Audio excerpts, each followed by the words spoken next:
Well, Guy, based on EPA and ADEM regulations, every home with a sprinkler system or a pool is required to have one of these regularly inspected as a backflow preventer valve, in fact. And if not, customers here in Hoover and across the state run the risk of having their water shut off.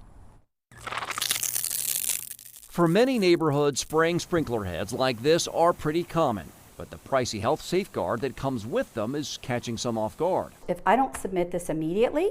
A month ago, Leo Dupree received this letter from the Birmingham Waterworks Board. They threatened to shut off her water if she did not provide proof her backflow preventer has been inspected right away. It didn't say in 30 days or whatever. It says immediately your water could be turned off. It scared me to death. It turns out she and most of her Villa Trace neighbor sprinklers were installed without the required backflow device, and they can cost big bucks. They said themselves, the Waterworks Board said that would be between $5,000 and $10,000.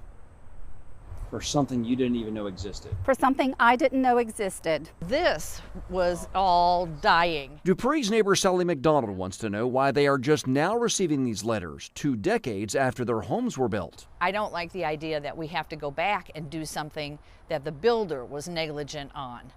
That I think is unfair. Birmingham Waterworks spokesperson Rick Jackson said they are simply following state and federal guidelines, which have been around for decades. This is required by ADEM and the EPA, and it is required that us as a utility, we must regulate this. ADEM's current rules were updated in 2006 and state the supplier of water shall deny or discontinue water service to a customer if a required backflow prevention device is not installed or properly maintained.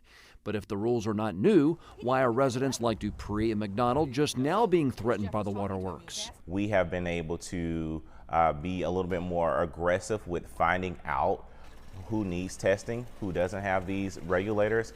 For a number of reasons, staff increases. We are able to do more audits now. This is the assembly here. Nick Tallbush is a licensed backflow preventer installer and inspector.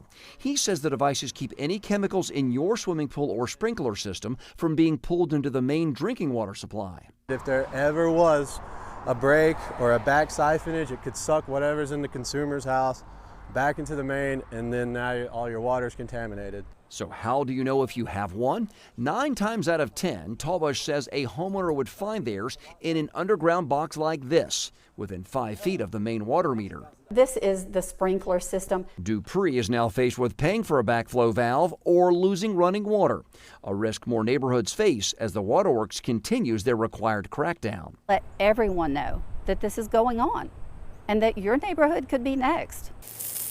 Before the cost of that plush lawn leads to a pricey surprise. Well, the Waterworks Board says even if you have not received a notice like this and you do have a swimming pool or sprinkler system, give them a call, because if you're not getting your backflow preventer valve inspected on a regular basis, you could be putting your family and your neighbor's health at risk. Live in Hoover, John Papke, WVTM 13 investigates.